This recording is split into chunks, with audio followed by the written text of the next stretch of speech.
Kia ora and welcome to question 3 of the 2010 Scholl Calc exam. This question's pretty intense. It's pretty cool as well though. We've got a flower pattern constructed by these equations. The x and y equations look like parametric equations that you might be familiar with, and then the r of theta formula is describing how the radius of the flower pattern depends on theta. So got to put all those three equations together somehow. Show that the area of the flower pattern is equal to that number there, or that expression, because it's got a and b in it. The second part asks us to find the volume of the lemon squeezer, which is the flower pattern extrapolated upwards to a height of capital H. And then the third question is completely separate and looks like a problem kind of similar to ones earlier in this paper when we're solving an equation involving trig. Okay, so let's first up start with this question, which is actually finding area using polar coordinates. If you've seen this before, then you might want to skip through this, but where does this formula actually come from?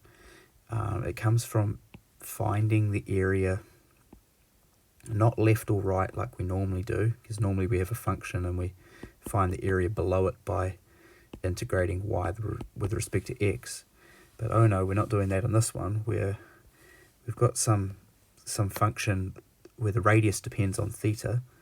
So we might have something going around the origin there, and r is the distance at any point on the curve from the origin, and of course r is changing if the curve's not a circle. Theta is that value. And so what we do to find the area, kind of similar to what we do with rectangular or areas in rectangular coordinates where we break up into small rectangles, the rectangles having a height of y and a width of dx, we consider small segments. Oopsies, not segment, sectors, like pieces of a pie. And if we go thin enough, then the left boundary and the right boundary of that sector will both have roughly the same radius, right? And the area of a sector is equal to a half r squared theta, and our theta in this case is d theta because it's a small change in theta. I'm talking not about the angle theta that's labelled currently, but in there d theta. And then if we integrate that, we are adding up all the areas, adding up all the small pieces of the pie around the origin, from some value theta equals a lower limit, maybe theta equals 0, up to theta equals 2 pi, possibly. And that's the formula, r squared d theta, with a half out the front. But in an exam, you're probably not going to be bothered with trying to prove a formula or derive it. If it's an unfamiliar formula for an NCA student in scholarship, they'll give it to you. Okay, so we just need to use it. Area is equal to a half, integral between 0 and 2 pi. It's not always 0 and 2 pi, but in the case of this, r squared is always a positive, so we don't have to worry about breaking the region up. Like when you integrate above and below the x-axis, sometimes you have to think about your limits. In this case, we don't. We just use 0 to 2 pi, like the question tells us. And our r function is this function here, a plus b sine of n theta. Okay, so we sub that in. A plus b sine of n theta, where a and b are constants relating to the shape of the flower. N is the number of petals, and we're squaring that. We need to expand that first before we anti-diff. At the moment, the inner function underneath the squared is nonlinear, meaning we can't just increase the power to a 3 divided by 3. That doesn't work. If you've been following my videos, I've said that quite a bit. So let's expand it first. So we have a squared plus 2ab sine n theta. Both those terms are easily integrated. And then the third term, b squared sine squared n theta. That term is going to need a trig identity. And it's an identity that you use quite often, usually in merit questions. We turn the sine squared into a double angle expression using the double angle formula.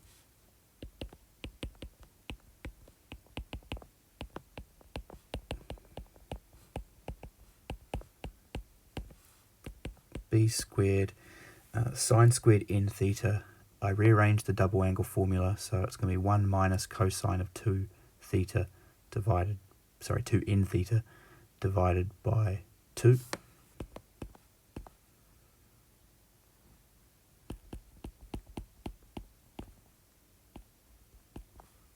You can check that, and then we're anti-diffing all of that with respect to theta. Okay, square brackets, because I'm going to anti-diff then put the limits in. A squared is a constant, so it goes to a squared theta. Sine anti-diffs to negative cosine, so minus 2ab over n cos n theta. The b squared term, well, b squared over 2 can be pulled out, and then the 1, it looks like a bracket there, but it's actually a 1. Let's fix that. Okay, that's a 1 there. 1 antidiffs to theta. Negative cosine antidiffs to minus sine. And it's 2n theta all over 2n. So that's the chain rule there, be careful. 2 pi to 0. Now we sub in 2 pi. Going to get some stuff cancelling here. A squared times 2 pi. Cosine of 2 pi with an n there, and n's a whole number. Multiples of 2 pi. Cosine of 2 pi will always be 1. So cosine of multiples of 2 pi will always be 1. Cosine graph looks like this. There's 0, there's 2 pi, 4 pi, it's back to it, 6 pi, it's back to it, and so on. That's a terrible cosine curve. Let's get rid of it. So it's always 1, therefore we've got minus 2ab over n. The b squared over 2 part, we've got another theta there, so 2 pi. And then the sine of a multiple of 2 pi is always 0, so we don't have anything in that last term there. Okay, now we need to sub in the 0 part. Minus, subbing in 0, it's going to make this disappear. It's going to make this dude here 1, and we've got a minus in the front, so it's minus minus. It would be a plus. This term is nothing, and this term is nothing. So we end up getting plus 2ab over n. And they cancel, and the 2 pi can be factored out. When we factor it out, the 2 cancels with the half there, so we've got pi times a squared plus a half b squared, and I believe that's the expression. It's the worst pi I've ever drawn, but it is the expression we're looking for. Okay, second part. A lemon squeezer as in figure 4, with a base radius of a0 and a height of h is made to the following specifications.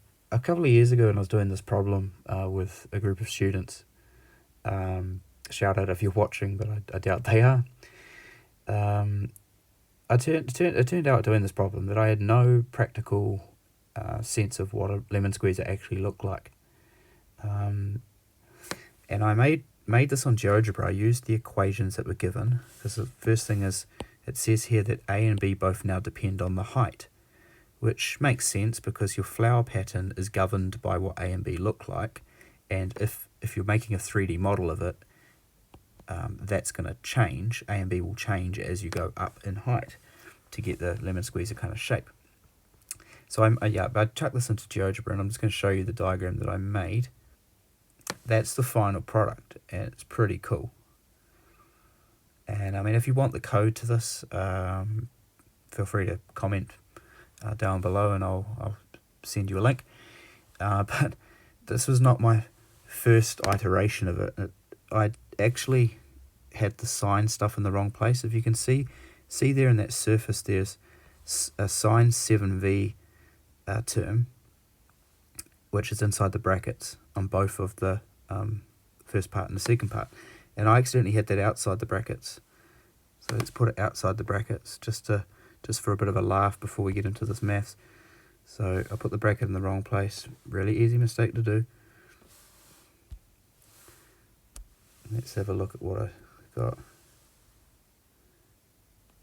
Okay, it doesn't quite look right. And in fact, I had my parameters at different points initially, and I had like Sideshow Bob Pineapple. Yeah. And after all of that, and the big laugh, it was during COVID times where we were working over Google Meet. One of the students actually, as a present at the end of the year, gave me a lemon squeezer, a real one, and then followed up a couple of years later to see whether I'd used it. So yes, now I do know what a lemon squeezer is. Okay, so how do we find the volume of this lemon squeezer? This is an old style scholarship problem, so it is quite tricky. It was set in the years where solids of revolution were in the NCA integration standard. This isn't a solid of revolution because it doesn't, like the cross sections don't look cylindrical if we chop it. But what you need to realize is that when you take some function, let's just have an x-axis and a y-axis, and now we'll go into 3D with a z-axis. If you take some, oh, that's a terrible picture, that's not going to help. Let's try and make it a little bit more. You'll get me in a sec. But like this is like a cross-sectional area, right?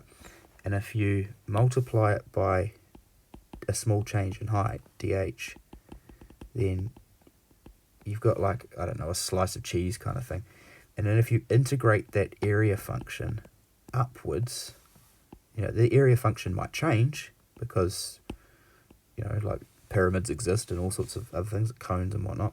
You integrate that area function upwards with respect to h, and you get the volume of the shape.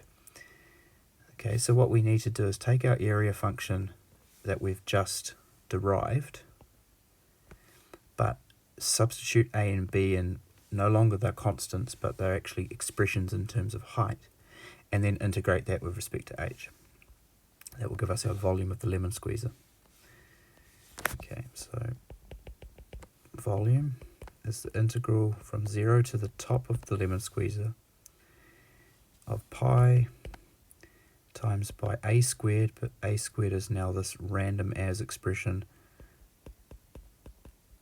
just a linear function, where a naught's the base radius, squared, and then we've got a half b squared, where b is also this random expression,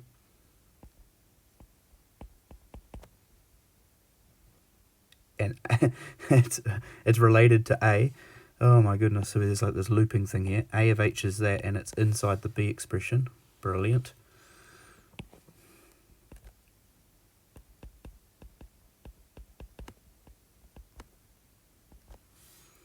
And all of that was squared. And we're integrating that with respect to h. Okay, have I got enough brackets? Because that was the problem with GeoGebra. One bracket there, two left, and then one closing. Another one left, a fourth one left, one right, and another one closing.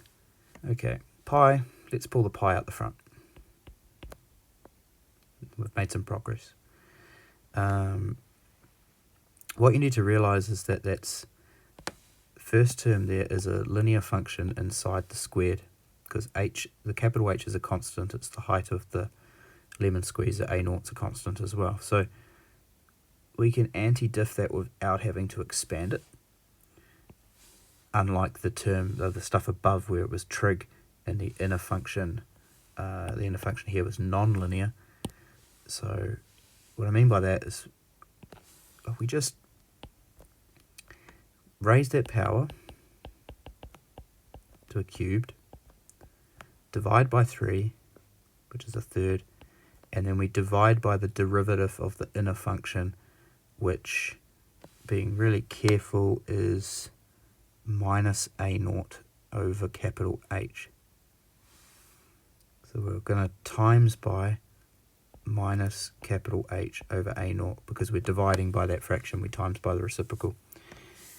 Okay, And then the next term, again, the inner function, no, the inner function's not linear anymore, right? Because this inner function in here is a quadratic. So we need to expand out before we anti-diff it. I'm just going to do that in a different color because it's going to get a little messy. So we've got, is the half thing being squared? No, it was a half of b squared. So the half is not being squared. Okay, so we've got a half, and then inside this expression we need to square all of that stuff. So h squared over capital H squared, a naught squared, and then capital H minus h all over capital H all squared. Wow, that's a bit intense. I can pull that h squared, so that capital H squared thing, out before I expand the binomial.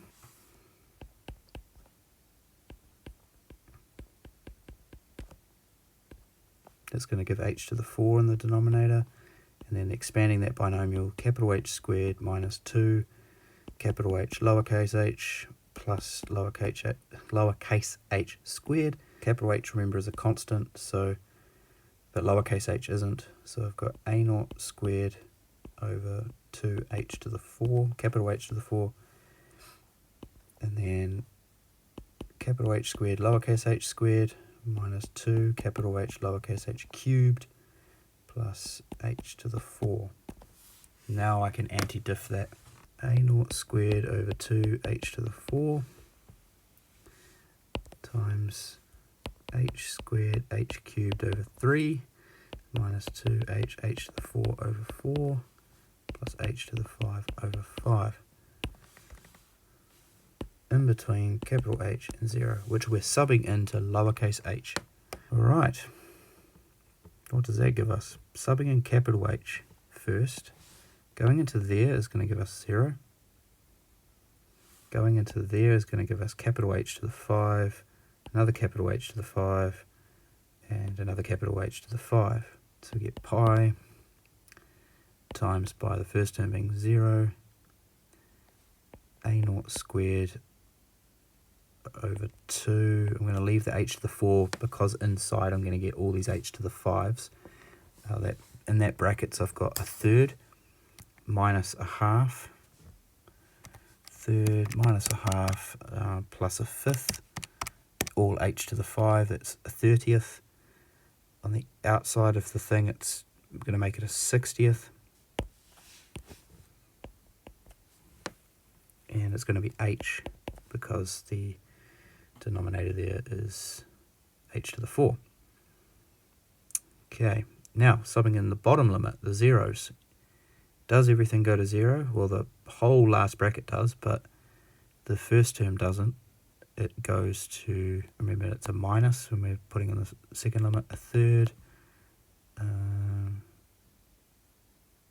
H over h is going to be 1, so a naught cubed times minus h over a naught. So that's going to be plus a naught cubed is going to go to a naught squared, and it's times h. Ooh, they like terms. Looks like we're onto a winner here. So we've got 1/60th plus a third, which equals 7/20ths, with a pi and an h and an a naught squared. Okay, so that's the volume of the lemon squeezer. And the question, let's go back to what the question actually asked. Show that the volume of the lemon squeezer is exactly 5% greater than the volume of a cone with the same base and the same height. So the base radius is a naught, and the height is capital H. And so if we use the volume of a cone formula, the cone is a third times the base area, which in the case of a cone is a circle, so pi times radius squared, times by the height, which is capital H.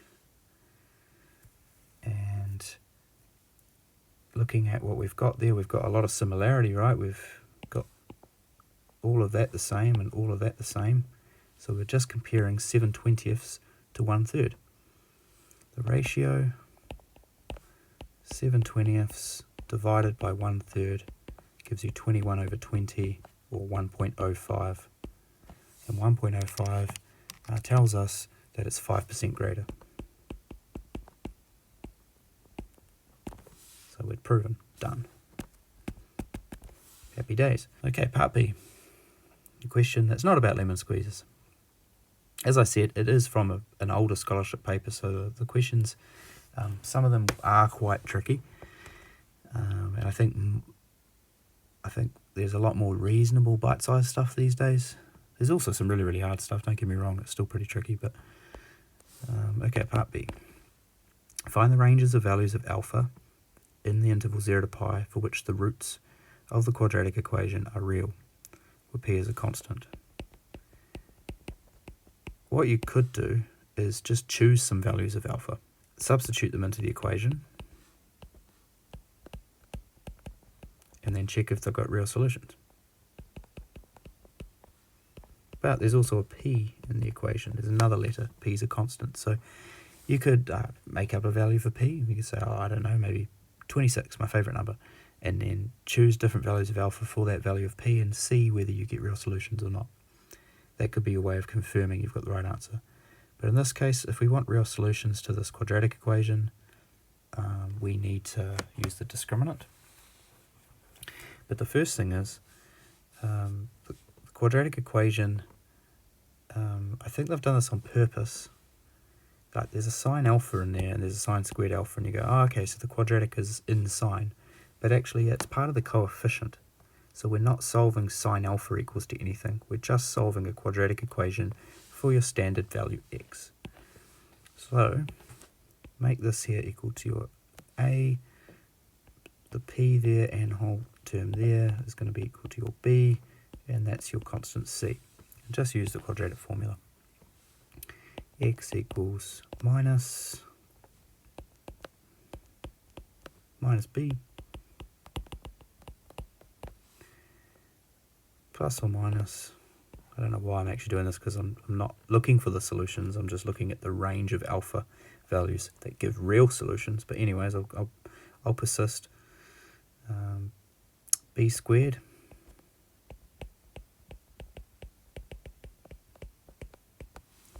minus 4a, which is sine squared alpha, times c, which is p squared, all over 2 times a. So that would be the expression I get if I wanted solutions to the problem. But to make sure that they're real solutions, I need this discriminant here to be greater than or equal to 0. P squared times 3, root 3 squared is 3, sine, oh no, but that's not in front of the cosine alpha, so I can't do that. No, I have to expand that. Root 3 sine alpha times root 3 sine alpha, 3 sine squared alpha, plus 2 lots of the middle terms, plus the last thing squared, minus 4p sine squared alpha greater than or equal to 0. Fortunately, there's some like terms here. We've got that term working out with that term there, p squared times cos squared alpha. I don't know why I put that term first, but I did. Minus, oh no, they're not like terms, because one's got a p squared and the other one's got a minus 4p. What a pain. Yes, they are. Yes, they are, because I missed the squared on that one. Still happy days.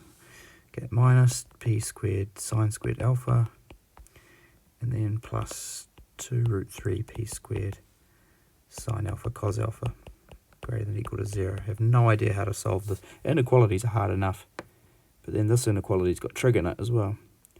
Well, I can get rid of the p squared. That's some progress. Dividing through by p squared, which is a positive, doesn't change the symbol.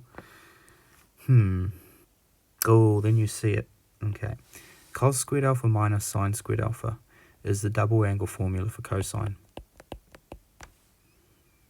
And then 2 sine alpha cos alpha is the double angle formula for sine. And you think, maybe that hasn't actually helped anything, but it definitely has, because we can now solve this inequality by rearranging it, because there's only two terms. So solving this is all good if you use an interval approach or a number line or a graphs approach. Case by case can be a little bit messy, but I'll step you through it. So first up, because there's two terms, we can rearrange this. Let's leave that there and move that to the other side. And then the question is, can I divide by cosine of 2 alpha? If we look at the cosine graph, cosine 2 alpha specifically, that there is pi, because normally it finishes at 2 pi, but we've got a frequency here of 2. It's positive there and it's positive there, which means if this thing's positive, I'm solving an inequality that doesn't change its sign. So case 1 would be if alpha is between 0 and pi over 4, or between pi over 4 and pi, 3 pi over 4 and pi, because that there's pi over 4 and that there's 3 pi over 4. So this is case 1, and when we divide both sides by cosine 2 alpha, I'm going to solve sine 2 alpha over cos 2 alpha greater than or equal to minus 1 over root 3. And the reason I've done that is because that's tan 2 alpha.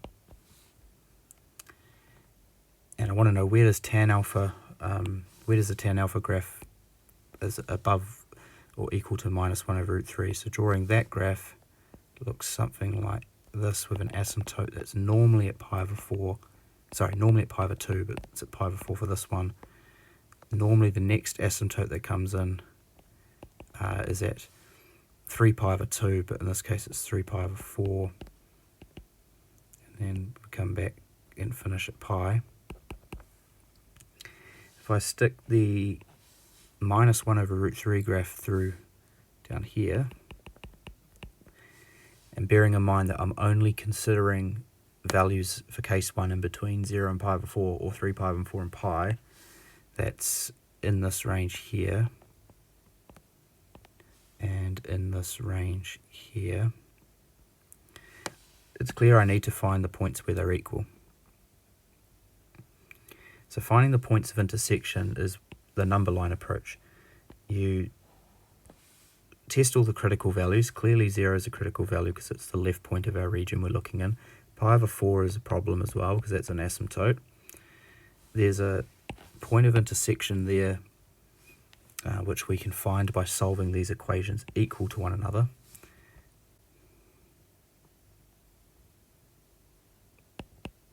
Tan of 2 alpha equals to minus 1 over root 3. If you take the tan inverse of that, you just get the one answer on your calculator, but that will be a starting point for us. Comes out to be negative pi over 12. That's this dude here. This point turns out to be 5 pi over 12, and this point here turns out to be 11 pi over 12.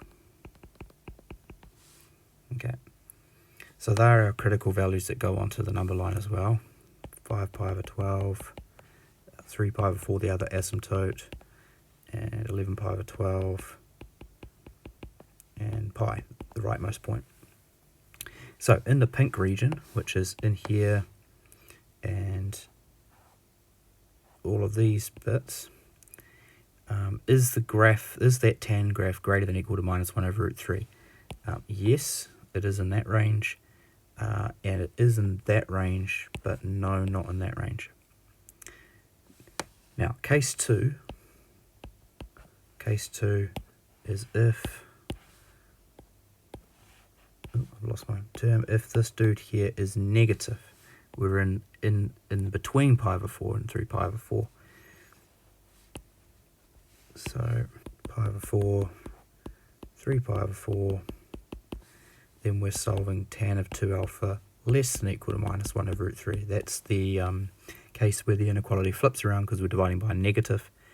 And in that region, on the tan 2 alpha graph, we need it to be, we need the tan graph to be below or equal to minus 1 over root 3. And we can see that that's the case between pi over 4 and 5 pi over 12. Not including pi over 4 though, there's a hole there. Can't do that because it's not defined. And then between 5 pi over 12 and 3 pi over 4, nope. Okay, now let's consider the endpoints and see what happens when that's the case. Looking back at the original quadratic, if alpha is 0, this term disappears, and we get a linear equation which will solve for one solution, a real solution, so we're okay with that. Alpha's able to also be pi for the same reason, because in both those cases cosine alpha is just plus or minus 1, so we're all good. If alpha is equal to pi over 4, that whole equation there is okay. It was just when we turned it into tan, we introduced an asymptote. If we consider what happens when we substitute pi over 4 into this inequality before we divide by cosine 2 alpha, and therefore introduce a tan expression that's got an asymptote, subbing in pi over 4 into that left-hand side will give you root 3 times sine of pi over 2, and that equals root 3. And on the right-hand side, we get negative cosine of pi over 2, which is 0. So root 3 is greater than or equal to 0. Pi over 4 actually does work. It just didn't work when we introduced the asymptote.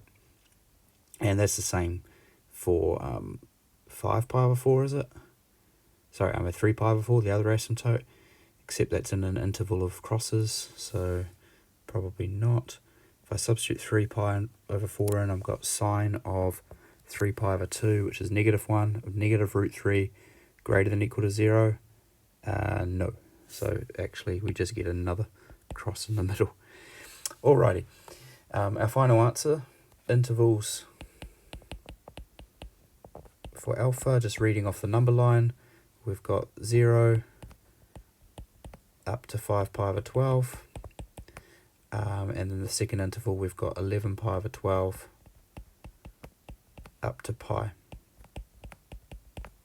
Hopefully you found that problem quite doable, and that you enjoyed the different ways that we looked at the inequality, both graphically and algebraically.